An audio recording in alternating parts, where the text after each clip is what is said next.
은혜로우신 하나님 아버지, 오늘 4월 첫 번째 주일날 우리 주님께서 예루살렘에 입성하시는 종려 주일날, 또 주님의 이름으로 모여서 함께 유튜브 온라인 예배를 드리오니 하나님, 우리 성도들과 함께 시청하는 우리 모든 성도들 하나하나를 축복해 주셔서 말씀의 은혜, 신령한 은혜 내려 주시옵소서. 우리 예배를 받아 주실 줄로 믿사오며 예수님의 이름으로 간절히 기원하옵나이다. 아멘.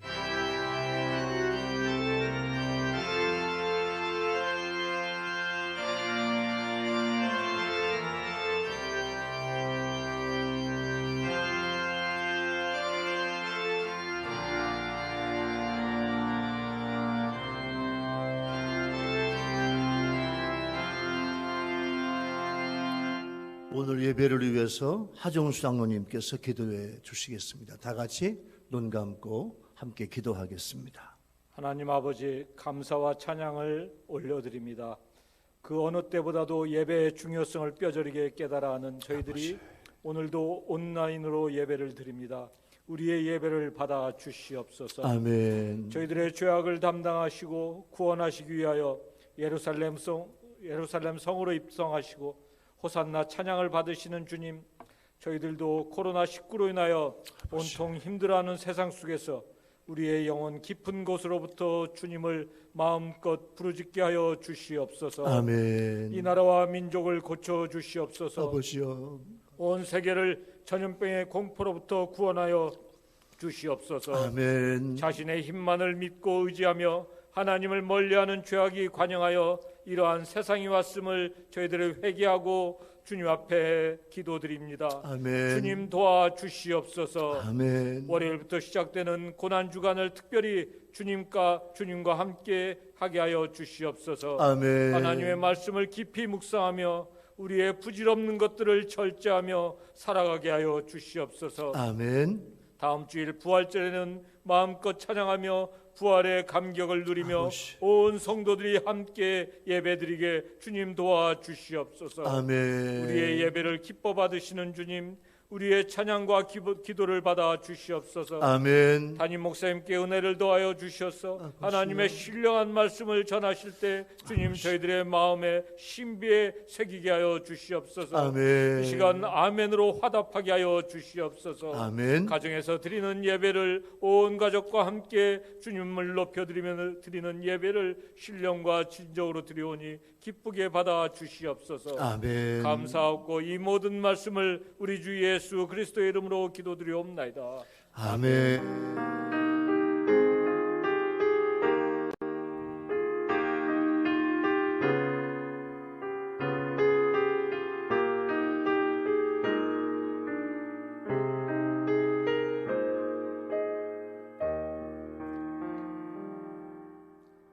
오늘 주실 하나님의 말씀은 신약성경 누가복음 19장 28절부터 40절까지의 말씀입니다. 신약성경 129쪽에 있습니다. 누가복음 19장 28절부터 말씀을 봉독을 하겠습니다. 예수께서 이 말씀을 하시고 예루살렘을 향하여 앞서서 가시더라. 감람원이라 불리는 산 쪽에 있는 벳바게와 베다니에 가까이 가셨을 때 제자 중 둘을 보내시며 이르시되 너희는 맞은편 마을로 가라. 그리로 들어가면 아직 아무도 타보지 않은 나귀 새끼가 매어 있는 것을 보리니 풀어 끌고 오라.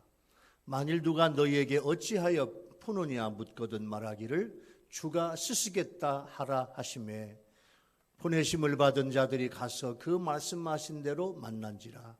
나귀 새끼를 풀 때 그 임자들이 이르되 어찌하여 나귀 새끼를 푸느냐 대답하되 주께서 쓰시겠다 하고 그것을 예수께로 끌고 와서 자기들의 겉옷을 나귀 새끼 위에 걸쳐놓고 예수를 태우니 가실 때 그들이 자기의 겉옷을 길에 펴더라. 이미 감람산 내리막길에 가까이 오심에 제자의 온 무리가 자기들이 본 바 능한 모든 일로 인하여 기뻐하며 큰 소리로 하나님을 찬양하며 이르되 찬송하리로다. 주의 이름으로 오시는 왕이여 하늘에는 평화요 가장 높은 곳에는 평화이로다 하니 무리 중 어떤 바리새인들이 말하되 선생이여 당신의 제자들을 책망하소서 하거늘 대답하여 이르시되 내가 너에게 말하노니 만일 이 사람들이 침묵하면 돌들이 소리 지르리라 하시니라. 아멘. 오늘 첫 번째 부를 하나님 앞에 드릴 찬양은 찬송가 32장입니다. 우리 다 같이 찬송가 32장을 하나님께 올려드리겠습니다.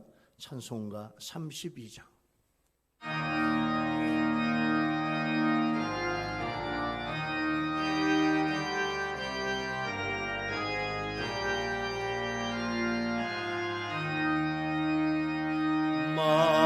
만유의 주제 존귀하신 예수 사람이 되신 하나님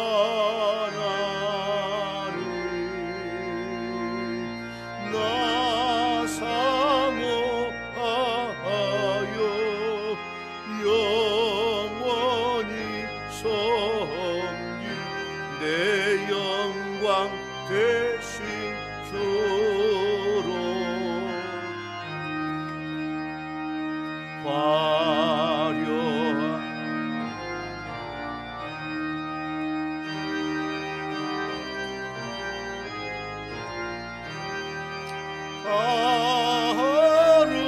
아름답고 묘하나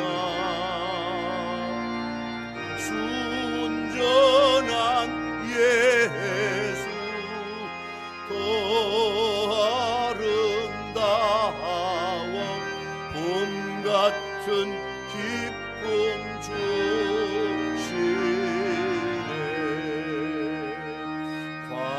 광명한 해와 명랑한 저 달빛 수많은 별들 빛나라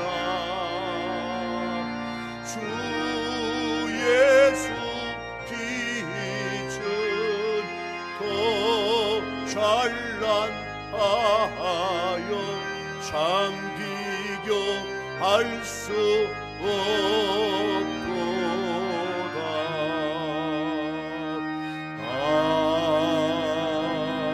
아멘.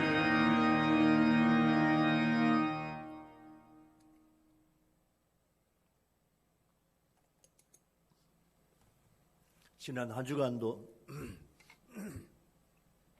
코로나19 속에서 안전하게 평안하게 사신 우리 교회 성도님들 또 유튜브 시청자 여러분들 여러분 자신과 가정에 하나님의 도우심이 보호하심이 함께 해주셔서 한 주간 동안도 은혜로 사신 줄로 믿습니다. 코로나가 다 마칠 때까지 건강한 무사한 무탈한 여러분 모두가 되기를 예수님의 이름으로 축원합니다. 코로나19는 아직도 우리를 괴롭히지만 하나님이 보호해 주시고 안전하게 또 피난처 되시고 산성 되시는 주님이 지켜주심으로 사순절이 지나가고 있습니다. 오늘이 사신절 마지막 주주일날, 일명 종려주일, 예루살렘 입성주일입니다. 예수님은 여러 차례에 걸쳐서 예루살렘 성에 들어오실 것을 말씀했어요. 누가복음 여러 군데 말씀을 하셨습니다. 드디어 이제 전도와 선교의 최종 목적지인 예루살렘 성에 입성을 하십니다. 입성을 하시면서 많은 사람들로부터 환영을 받죠. 그러나 유대 종교 지도자들과 충돌하면서 예언된 그대로 십자가에서 죽임을 당하십니다. 예수님은 왕으로서 자기의 수도인 예루살렘 성에 입성을 하시면서 나귀 새끼를 타고 입성을 하시는데, 이것은 예수님은 진정 한 왕이시지만은 세상 왕과 다른 겸손과 평화의 왕이시라는 것을 보여주며 나귀 새끼를 주가 쓰시겠다고 말씀을 하셨습니다. 30절부터 31절까지 이 내용인데 예수님께서 하나님의 나라를 향해 가시는데 반드시 이루어져야 할 예루살렘의 죽음을 자발적으로 감당하시기 위해서 역사적인 발걸음을 내딛고 계십니다. 이제부터 예수님은 공생의 사역을 마치시고 예루살렘에 영광스럽게 입성을 하신 후에 십자가의 고난과 죽음을 감당하실 것입니다. 그러기 위해서 예수님은 제자들을 거느리시고 오늘 29절에 앞장서 가시더라고 하셨습니다. 앞장서서 예루살렘으로 올라가시는 것입니다. 이것이 리더의 모습입니다. 예수님의 십자가의 죽음은 곧 다가옵니다. 고난의 길입니다. 제자들은 모릅니다. 앞으로 되어질 것도 아무것도 모르는 제자들을 이끌고 가시는 것입니다. 예수님은 리더이지 보스가 아닙니다. 리더와 보스의 차이점이 있습니다. 여러분은 여러분의 그룹에서, 여러분의 모임에서 여러분들은 리더입니까? 보스입니까? 리더는요, 함께하는 대표자입니다. 보스는 함께하지 않고 영향력을 끼치는 사람입니다. 리더는 우리라고 하지만 보스는 나라고 합니다. 리더는 같이 가자고 하지만 보스는 가라고 명령만 내립니다. 리더는 실수를 해결해 주지만 보스는 실수를 비난합니다. 리더는 방법과 일의 순서를 알려주지만 보스는 알아서 하라고 알려주지 않습니다. 리더는 나를 따르라고 하지만 보스는 너희들이 알아서 어서 가라고 합니다. 리더는 고충과 어려움을 먼저 듣지만 보스는 자기 말만 먼저 합니다. 리더는 공감시키지만 보스는 공유하기만 합니다. 리더는 이해와 신뢰를 얻어내지만 보스는 일방적인 복종을 강요합니다. 여러분은 어떤 사람입니까? 예수님은 제자들의 리더이시며 우리의 리더입니다. 예수님은 제자들의 앞에서 십자가를 지시기 위해서 예루살렘으로 들어가시면서 절망하거나 좌절하지 않으시고 힘차게 앞서 가시는 모습을 우리한테 보여주고 계십니다. 이 모습을 보면서 우리는 조금만 고난과 환난과 어려움이 오면 쉽게 포기해버리는데 우리도 주님처럼 하나님의 영광을 위해서 포기하지 않고 힘차게 앞으로 나가야 될 줄로 믿습니다. 30절에 예수님은 제자들에게 가라 하셨습니다. 해결 방법을 다 마련해 놓으시고 가라고 하셨습니다. 제자들은 믿음으로 갔습니다. 예수님께서 아무도 타보지 않은 나귀 새끼를 끌어오라고 말씀을 하셨는데 그대로 끌고 왔습니다. 이 나귀는 신성한 목적을 위해 예비된 짐승입니다. 예수님의 예루살렘 입성은 이스라엘을 해방하시고자 하는 정치적인, 혁명적인 그런 목적이 아니고 신성하고 거룩한 평화의 목적을 이루기 위함입니다.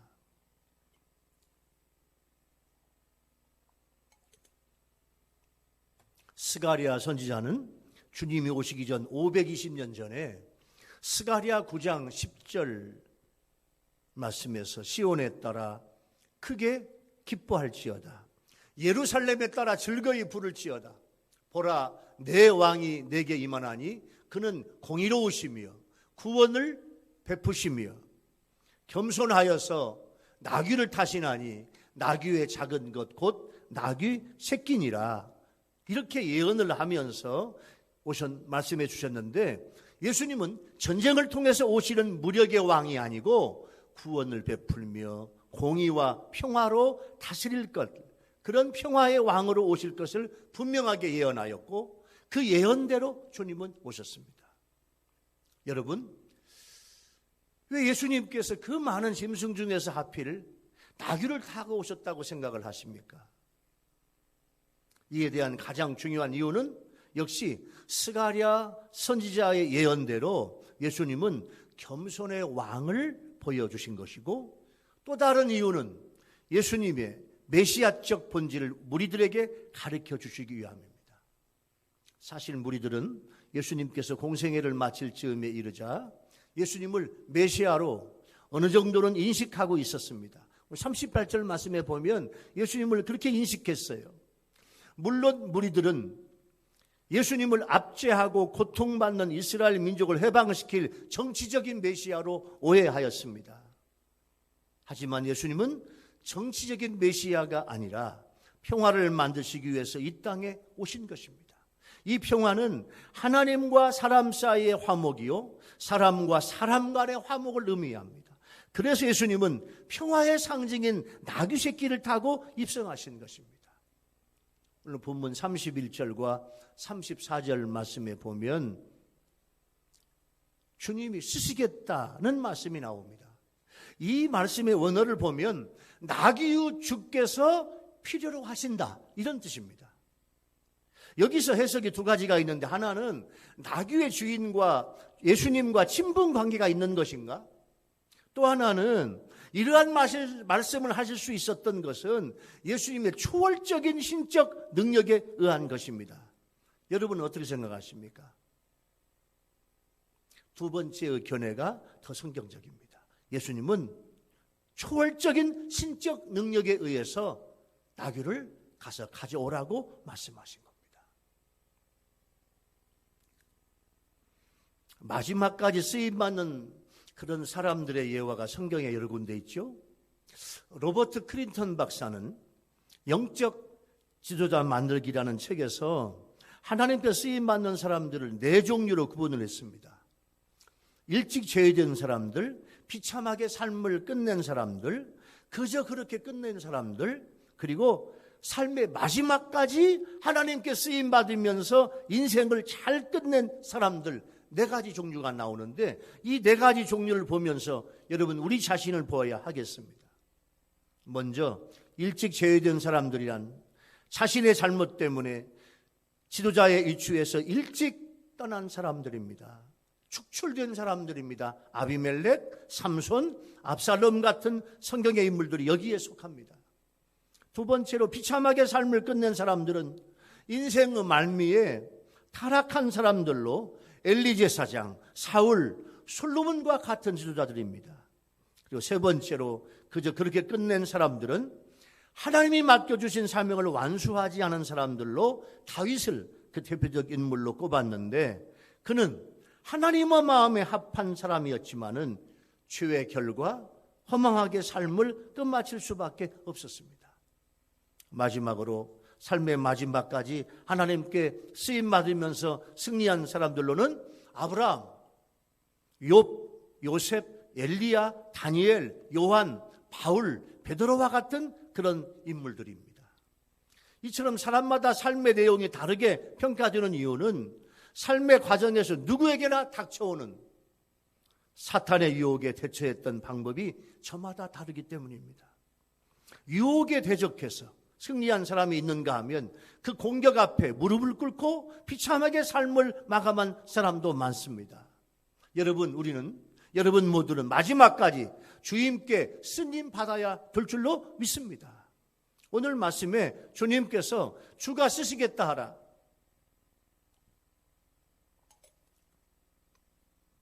이 말씀을 우리에게 가져오면 우리의 가진 것, 즉 시간과 건강과 재능과 물질과 생명을 주님께서 필요로 하신다면 여러분 어떻게 하시겠습니까? 아무 소리, 아무 변명하지 않고 예 라고 대답을 할 수 있겠습니까? 아닙니다, 못합니다, 못하겠습니다, 여러분 이렇게 하시겠습니까? 우리의 모든 것은 다 하나님의 것입니다. 하나님께서 쓰시겠다고 하면 그보다 더 큰 영광은 없습니다. 최고의 축복입니다. 하나님은 그 이후에 내가 생각지 못한 더 좋은 계획을 가지고 계시기 때문입니다. 여러분 언제라도 예 주님 순종하겠나이다, 할렐루야라고 대답을 할 수 있는 여러분 모두가 되기를 예수님의 이름으로 축원합니다.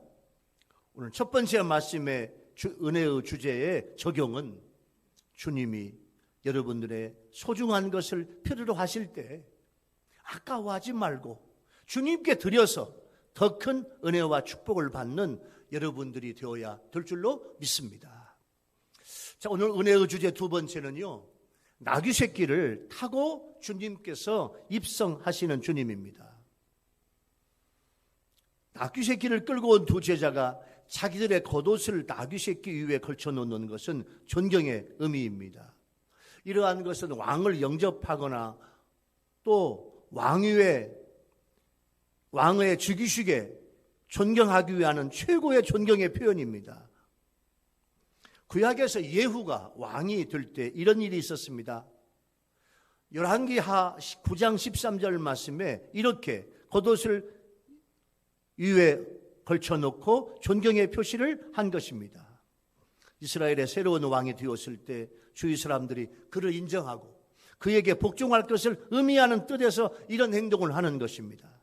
즉 제자들은 왕으로서 예루살렘의 승리의 입성을 하시는 예수님께 대한 최고의 존경의 표시로 이렇게 하였던 것입니다. 특히 누가는 제자들이 예수님을 그 나귀 새끼 위에 태워드렸다고 기록을 하면서 예수님께 대한 최고의 배려와 존경을 표하고 있습니다. 이제 예수님을 따랐던 무리들의 흥분은 극에 달합니다. 이스라엘 백성들이 가장 존경하였던 다윗 왕보다 더 능력 있는 예수님께서 예루살렘에 입성을 하시기 때문입니다. 예수님은 누가복음 18장 31절부터 33절까지 오늘 본문의 바로 앞장입니다. 예수께서 12제자를 데리시고 이르시되 보라 우리가 예루살렘으로 올라가노니 선지자들을 향하여 기록된 모든 것이 인자에게 응하리라. 인자가 이방인에게 넘겨져 희롱을 당하고 능욕을 당하고 신배텀을 당하겠으며 그들은 채찍질하고 그를 죽일 것이나 그는 3일 만에 살아나리라.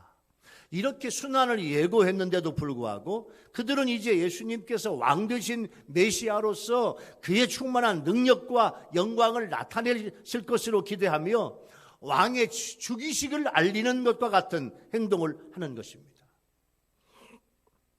예수님의 예루살렘 입성을 함께 기록한 마태와 마가는 많은 사람들이 겉옷뿐 아니라 나뭇가지도 베어 길에 폈다고 기록하고 있습니다.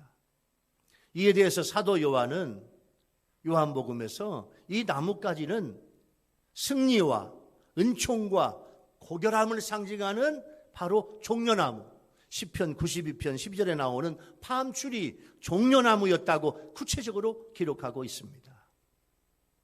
이 무리들은 예루살렘 성에 유월절을 지키러 왔다가 예수님께서 입성하신다는 소식을 듣고 예루살렘 성에서 나와서 예수님을 영접하고 환영한 것입니다.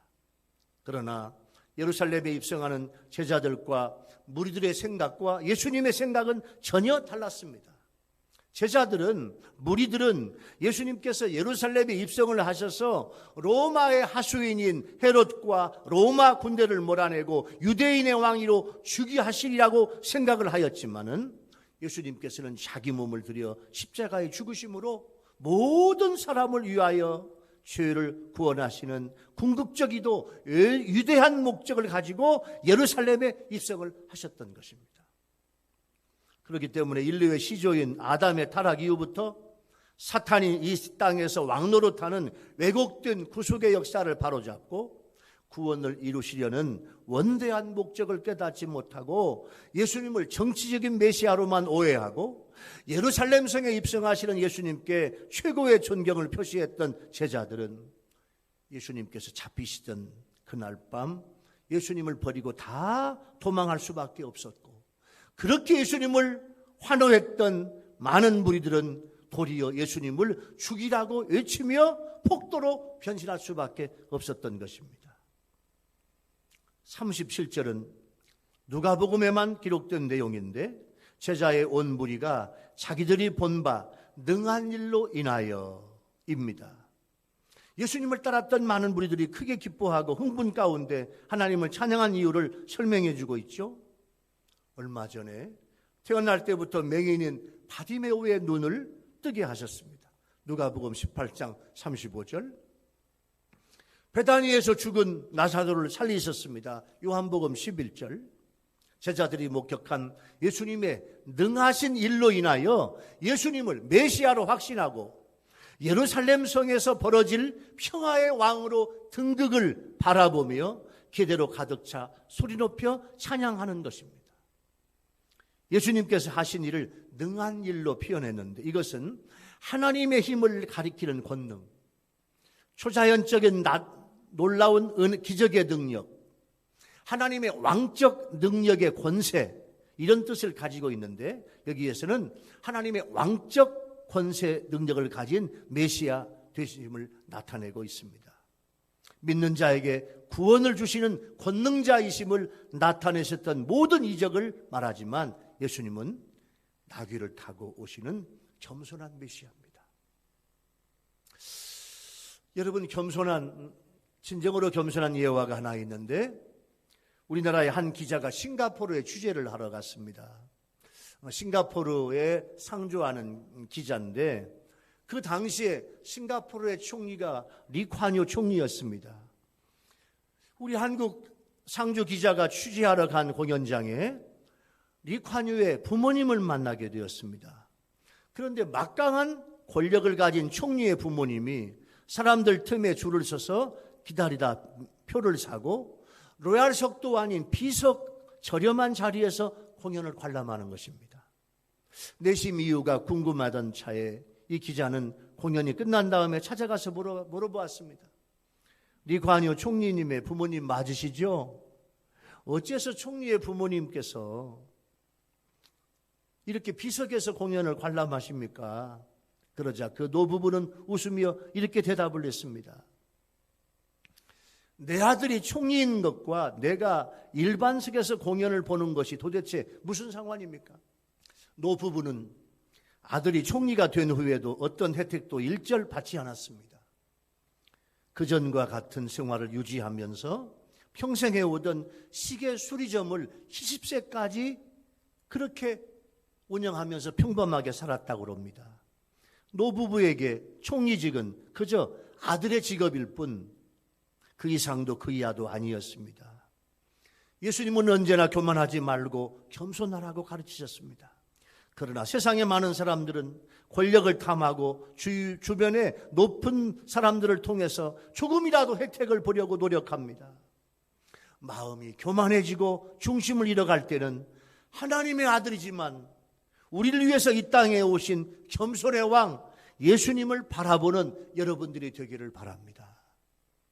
이런 능력의 예수님께서 겸손하고 온유하게 나귀 새끼를 타고 입성을 하시는 것은 메시아로 오신 예수님의 속성이 무엇인지를 분명하게 보여주고 계시는 것입니다.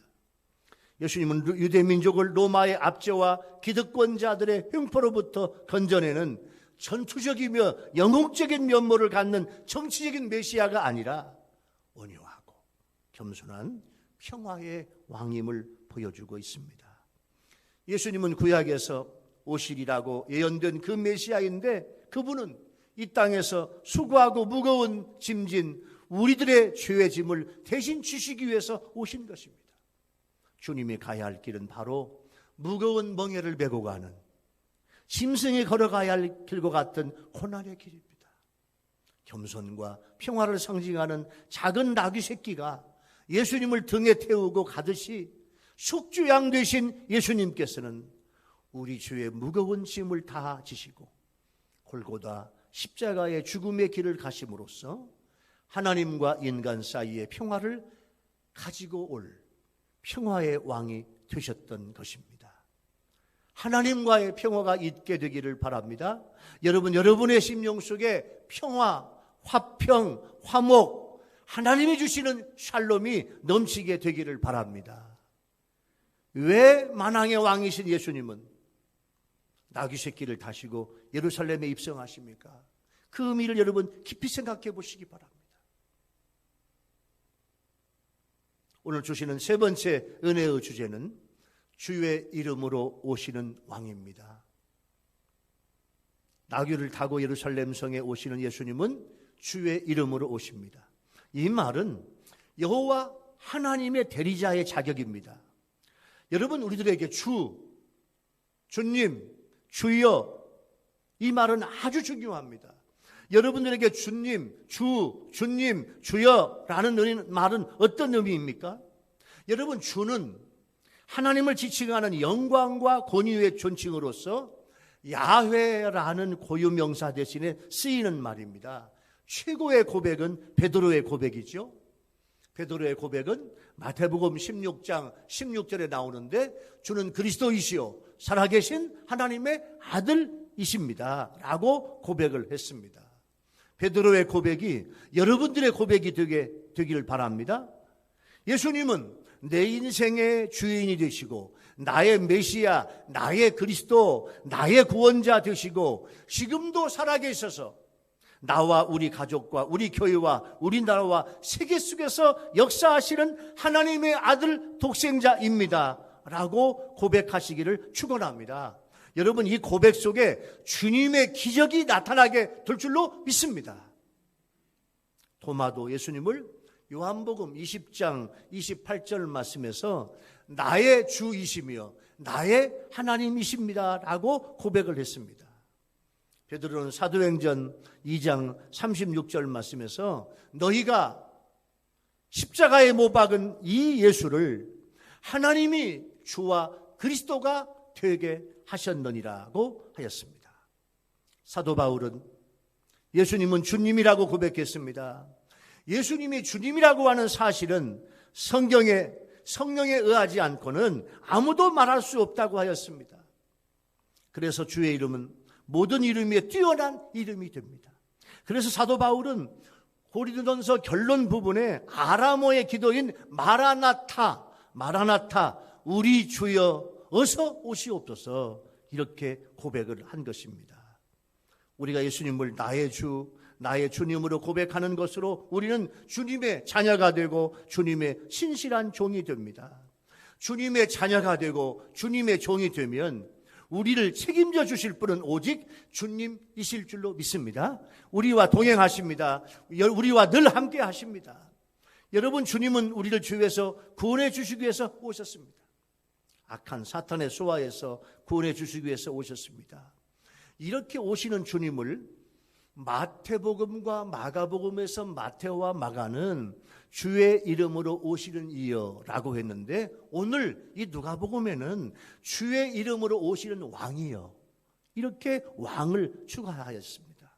이것은 누가가 예수님이 하나님께로부터 보냄을 받은 왕적 권위를 가지고 오신 분임을 강조하기 위해서입니다. 이처럼 예수님이 하나님의 대리자로 오시는 왕적 메시아임을 확신한 군중들의 기대 속에서 예수님의 예루살렘 입성은 점점 더 뜨거워지게 된 것입니다.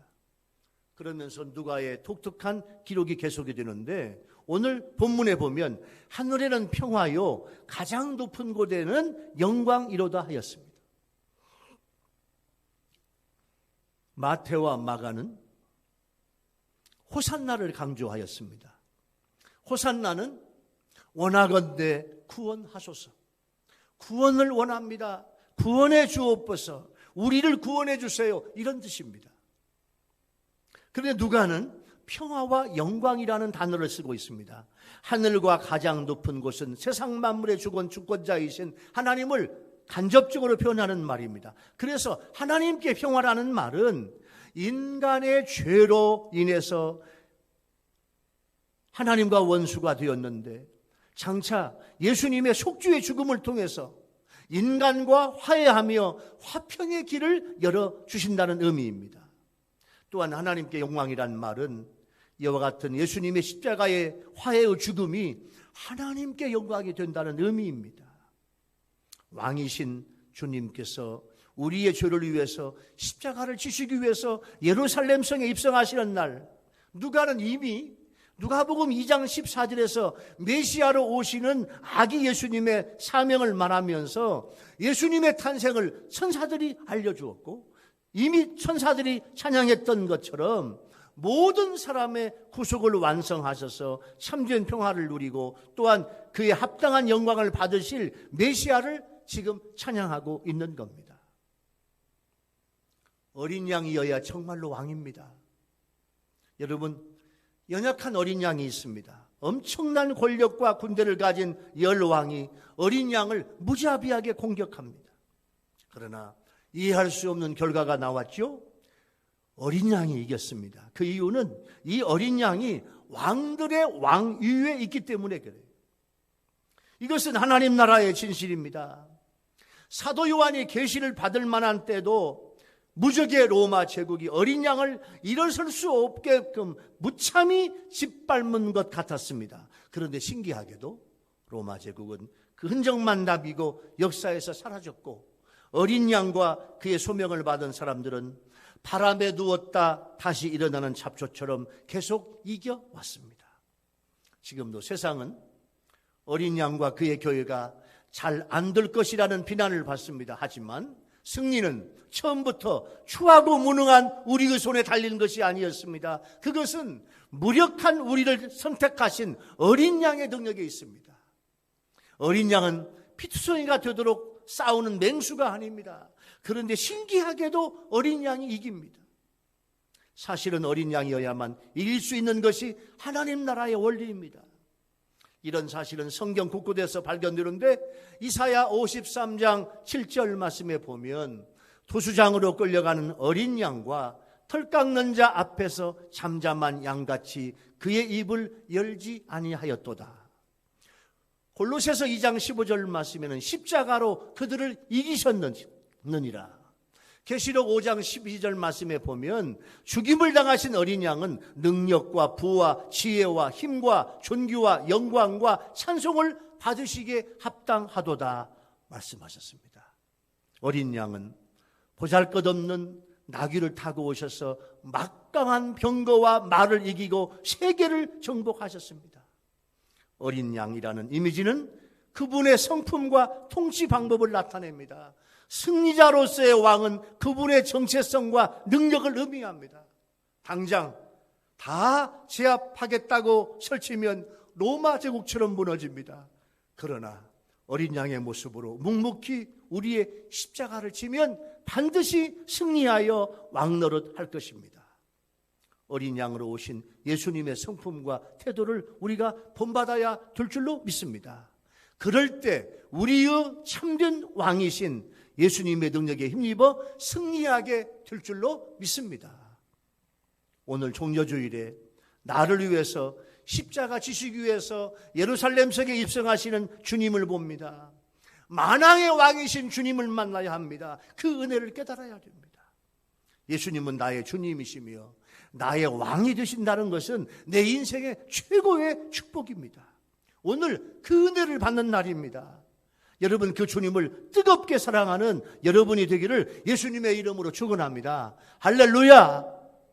여러분, 은혜의 주제 세 번째의 적용입니다.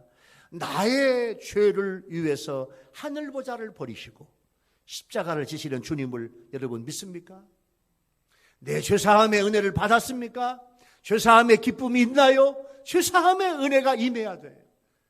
오늘 예루살렘에 오시는 예수님은 나를 위해서 입성하시는 거예요. 오늘 말씀을 마무리하겠습니다. 사랑하는 우리 유일교회 성도님들과 우리 유튜브 시청자 여러분, 코로나19 속에서도 시간은 가고 오늘이 종려주일, 다음 주일은 부활주일입니다. 오늘 누가복음에서 예루살렘에 입성하시는 주님을 보았습니다. 주가 우리를 쓰시겠다고 합니다. 여러분 어떻게 하시겠습니까? 예, 주님의 도구가 되기를 원합니다. 고백하게 되기를 바랍니다. 주님께서 예루살렘 성에 겸손하게 나귀 타고 입성하십니다. 주님의 겸손과 온유를 배워야 됩니다. 그러나 우리 예수님은 주님의 이름으로 오시는 만왕의 왕입니다. 예수님을 감사와 사랑으로 만나시는 오늘 예배가 되시기를 예수 이름으로 축원합니다. 할렐루야. 다 같이 기도하겠습니다. 고마우신 주님, 오늘 주님께서 우리를 위해서 예루살렘 성에 입성하시는데 주의 이름으로 오시는 평화의 왕 우리 주님을 만나게 도와 주시옵소서. 나귀 새끼를 주님께서 쓰겠다고 하셨는데 주님, 저희들이 주님 앞에 쓰임받는 도구가 되기를 원합니다. 주님께서 저희들을 쓰시고자 할 때 주님 부족한 저를 써주셔서 감사합니다. 주님 앞에 드리겠습니다. 기쁨으로 헌신하는 우리의 삶이 되게 하여 주옵소서. 그동안 교만했습니다. 나귀 새끼를 타고 입성하시는 주님을 바라보면서 주님, 우리 삶이, 우리 인생이 주님을 닮아 더 온유하고 더 겸손하게 더 낮아지는 우리의 삶이 되게 하여 주옵소서. 주의 이름으로 오시는 왕, 만왕의 왕 되시는 주님과 함께 승리하는 우리 성도들이 되게 하여 주옵소서. 예수님의 이름으로 간절히 기도하옵나이다. 아멘. 우리 주신 말씀을 생각을 하면서 찬송가 144장 예수 나를 위하여 이 찬양을 부르시면서 하나님 앞에 헌금을 드리겠습니다. 오늘 하나님 앞에 헌금을 드리면서 은혜로운 이 찬양이 되기를 바라고, 고난주간이 시작되는데 이 찬양이 은혜로운 찬양이 되기를 바랍니다. 오늘 하나님 앞에 드릴 헌금을 여러분 모아놓으신 분들은 모았다가 이제 다음 주 부활주일날 예배당에 오실 때 하나님 앞에 드리고, 또 미리 여러분 앞에 화면에 교회 통장이 남았죠. 교회 통장으로 입금해 주시면 우리 재정부에서 잘 정리를 하도록 하겠습니다. 찬송가 144장을 드리면서 하나님 앞에 헌금을 봉헌하겠습니다.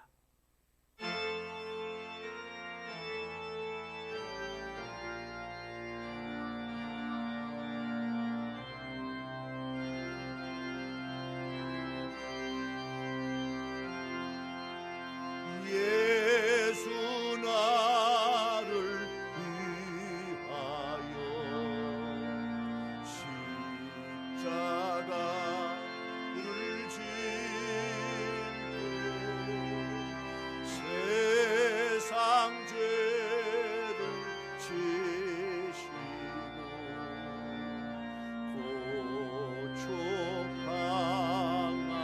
고촉당하셨네. 예수님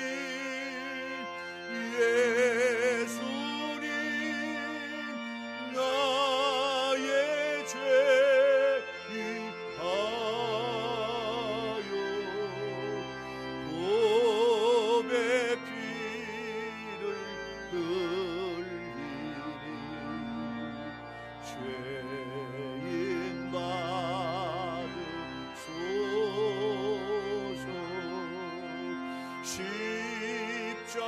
십자가를 지시고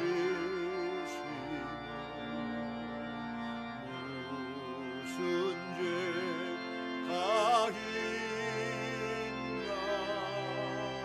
저무지한 사랑으로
하나님 아버지 감사합니다.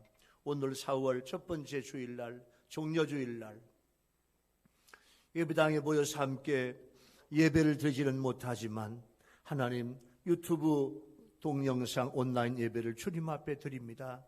하나님 이 시간에 우리 모든 성도들이 함께 예배를 드리오니 이 예배를 받아 주시옵소서. 오늘도 주님 앞에 귀한 예물을 주님 앞에 드립니다.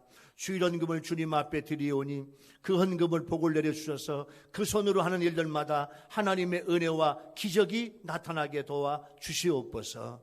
하나님, 지나간 한 달 동안, 지나간 한 주간 동안 주님이 주신 축복의 물질 11조를 주님 앞에 드립니다. 하나님, 오늘 헌금을 드리기 위해서 모아놓은 헌금 위에 또 하나님 앞에 교회 통장에 입금했던 그런 11조 예물 위에 하나님이 축복해 주셔서 하나님 우리 교회 성도들은 물질의 은혜와 축복을 받게 하여 주옵소서. 세상은 경제가 어렵다 하지만 하나님의 백성들, 하나님을 사랑하는 백성들, 우리 교회 성도들, 우리 시청자들은 하나님 앞에 물질의 은혜와 축복을 받게 하여 주옵소서. 가게를 축복해 주옵소서. 사업장을 축복해 주옵소서. 직장을 축복해 주옵소서. 회사와 농장과 일터를 주님이 축복해 주셔서 11조가 높아지는 복을 받게 도와 주옵소서. 물질이 몰려오게 하옵소서. 동서남북 사방에서 물질이 붙게 하여 주옵소서. 하나님, 돕는 손길을 붙여 주옵소서. 매출이 늘어나게 도와주시고 거래처가 많아지게 도와주시고 하나님 앞에 늘 11조가 높아지는 복을 받게 하여 주옵소서. 돈 때문에 쪼들리거나 근심하거나 걱정하지 않도록 도와주시고 물질을 지배할 수 있는 권세와 능력을 베풀어 주옵소서. 범사에 감사해서 여러 제목으로 하나님 앞에 예물을 드렸습니다. 범사에 감사한 일, 은혜로운 일, 기쁘고 좋은 일, 생각지도 못한 좋은 일들이 많아지는 하나님, 우리 교회 성도들과 시청자들이 되게 하여 주옵소서. 선교비를 주님 앞에 드립니다. 하나님, 우리 교회가 땅끝에 있는 5대양 6대주에 있는 우리 선교사들에게 선교비를 보내고 국내 작은 교회와 여러 복음단체에 하나님 선교비를 보내고 있는데 하나님 우리 선교회원들 하나하나를 축복해 주셔서 선교의 기쁨과 은혜가 있게 하여 주옵소서. 우리 선교비가 가는 곳마다 복음의 불길이 타오르게 도와주시고 선교적 교회가 된 우리 교회는 나날이 부흥되는 은혜로운 교회가 되게 하여 주옵소서. 오늘 주님 앞에 드린 헌금 30배, 60배, 100배로 축복해 주시고 하늘 창고에 이 예물 받아 주시옵소서. 군대 간 형제들 하나님 제대할 때까지 건강하게 지켜주셔서 안전하게 제대하게 도와주옵소서. 군인 교회에서 신앙생활 예배생활 잘 배우고 돌아오게 하여 주옵소서. 공부하는 우리 학생들 하나님 지혜와 건강과 명철과 총명을 주셔서 공부할 때 성적이 올라가게 도와주시고 어려운 시험에 다 합격되게 도와주시옵소서. 어서 빨리 코로나19가 하나님 다 없어져서 우리 학교 학생들이 하나님 개학해서 마음껏 학교에서 공부하게 도와주시옵소서. 하나님 우리 선교사님들 해외 주님이 눈동자처럼 지켜주셔서 어려움 당하지 않도록 도와주옵소서. 오늘 또 하나님 몸이 약해진 우리 교인들 주님의 손으로 안수해 주셔서 머리끝부터 발끝까지 사지백제 오장육부가 주님의 보혈 십자가의 보혈로 더 건강하게 도와주시옵소서. 다시 만날 때 우리 모든 성도들이 건강하고 좋은 모습으로 만나게 도와주시옵소서. 이 헌금이 쓰여질 때 우리 교회가 부흥되는 교회, 선교적 교회, 초대교회 같은 교회가 되게 하여 주옵소서. 하늘 창고에 이 예물 받아주신 줄로 믿사오며 예수님의 이름으로 축복하오며 간절히 기도하옵나이다. 아멘. 장로님께서 교회 소식을 전해 주시겠습니다. 교회 소식입니다. 1번, 우리 오늘도 유튜브 동영상으로 예배드리는 우리 유일교회 성도님들과 모든 분들 환영하고 감사를 드립니다. 두 번째 사항입니다. 코로나19에 의한 예배 조정, 오늘도 교회에서 모이지 못하고 어제 토요일 오후에 녹화한 예배와 설교로 유튜브 온라인 예배 드립니다. 코로나19의 확산을 막고 긴급 대처 방안에 협조해 주셔서 감사를 드립니다. 어린이와 중고등부 예배와 매일 새벽 예배와 수요 저녁 예배, 목장 예배와 성금요일 예배도 4월 10일 금요일까지 모이지 않겠습니다. 좁은 공간에 모이면 혹시라도 전염될 가능성 때문입니다. 세 번째 사항입니다. 이번 주는 고난 주간입니다. 오늘은 사순절 마지막 주이기 때문에 전국의 성결교회 성도들이 내일 6일 월요일부터 11일 토요일까지 오전 10시, 12시, 오후 2시, 6시, 8시 하루 5번 기도를 하기로 했습니다. 여러분들이 있는 처소에서 잠깐 기도해 주시면 감사하겠습니다. 예수님을 더 깊이 묵상하시고 통행하는 은혜로운 고난주간 보내시기 바라겠습니다. 네 번째 사항입니다. 다음 주일은 교회에서 부활 주일 예배로 드리기로 하였습니다. 정부의 예배 준수 사항을 저희들이 철저히 지키며 전 성도들이 모여서 예배를 드리고자 합니다.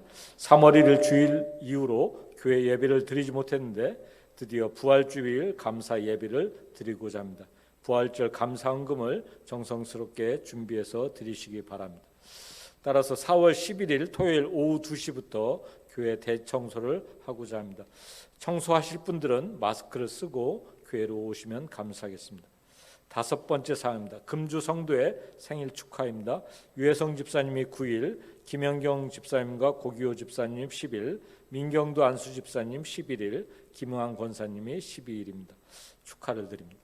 여섯 번째로 코로나19 예방을 위한 집과 밖에서의 주의와 행동 요령입니다. 건물에는 출입 시에는 손 세정제를 꼭 사용하고 따뜻한 물과 비누로 손바닥과 손톱 등을 꼼꼼하게 자주 씻어주시기 바랍니다.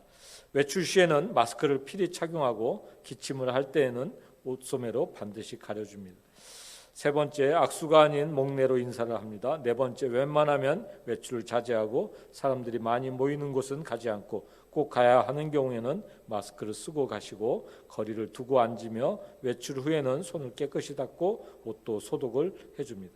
다섯 번째, 교회는 코로나 바이러스의 침투를 방지하고 계속적인 소독을 위해 당분간 자율주로 출입을 통제하오니 집에서 기도해 주시면 감사하겠습니다. 일곱 번째, 4월의 목회계획. 4월은 새신자 전도의 달입니다. 코로나19 때문에 모두 연기를 하고 있습니다. 코로나19가 끝나면 진행을 하도록 하겠습니다. 코로나19 종식과 자신과 가족들의 건강과 안전과 영성을 위해서 뜨겁게 기도해 주시면 감사하겠습니다. 이상입니다. 우리 성결교회 교단 총회임원회에서 지난 주간에 회의를 했습니다. 3월 중에 이렇게 교회에서 예배를 드리지 못하는데 어떻게 예배를 드릴 수 있을까? 그래서 이번 주부터 교회에서 예배를 드리도록 개교의 상황에 맞게 예배를 드릴 수 있도록 그렇게 권고사항이 왔는데 4월 5일 오늘 종려주일 4월 첫 번째 주일은 아직도 조금 시기상조인 것 같아서 오늘 유튜브 온라인 예배를 드리는 것입니다. 그리고 이제 부활주일은 모든 교회들이 이제 함께 부활주일 예배를 드릴 거예요. 부활주일은 우리 교회 1년 예배 중에 가장 축복된 예배잖아요. 그래서 부활주일 예배를 함께 드리고 싶습니다. 3월 첫 번째 주일 이후에 여러분들을 만나지 못해서 저는 여러분들을 너무너무 보고 싶고 만나고 싶고 함께 예배하고 싶고 함께 찬양하고 싶습니다. 여러분 이번 주 토요일 날 교회 청소도 깨끗하게 더 해놓고 여러분들을 맞이할 준비를 하겠습니다. 그래서 다음 주 4월 두 번째 주일 12일 부활주일은 낮 예배만 물론 드릴 겁니다. 그날 식사하지 않고 오후 예배도 드리지 않고 일단 낮 예배만 은혜롭게 모여서 부활 감사 예배를 드릴 거니까 여러분 한 분도 빠짐없이 다 마스크도 쓰고 다 오셔서 교회에 다 소독해 놓으니까 여러분 또 다 사회적 거리두기로 앉아서 예배 드리면 아무 걱정 없습니다. 여러분 다 오셔서 함께 예배 오시기 바랍니다. 축도하고 오늘 예배를 마치겠습니다.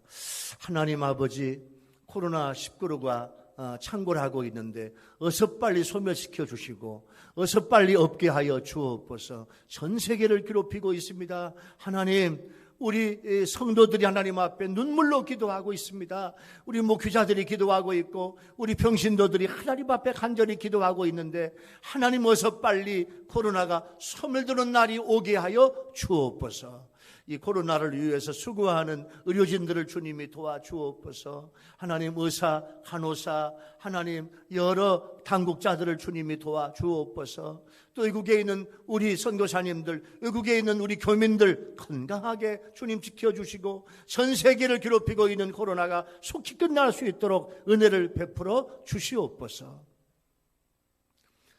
지금은 우리 주 예수 그리스도의 은혜와 하나님 아버지의 한이 없으신 사랑하심과 성령님의 감동, 감화, 교통, 충만하심이 오늘 주님의 이름으로 오시는 만왕의 왕 예수님, 예루살렘 성에 입성하시는 예수님, 나를 위해서 십자가를 짊어지기 위해서 들어오시는 예수님을 만나며 주님 감사해요, 주님 고마워요, 주님의 은혜, 주님의 말씀대로 살겠다고 고백하는 우리 교회 성도들의 머리 위에, 가정 위에, 생업 위에, 일터 위에, 자녀 위에 주님의 몸된 교회를 위해서 눈물 뿌리며 기도하는 하나님의 종들 머리 위에 지금으로부터 영원토록 함께 하시기를 간절히 축원하옵나이다. 아멘.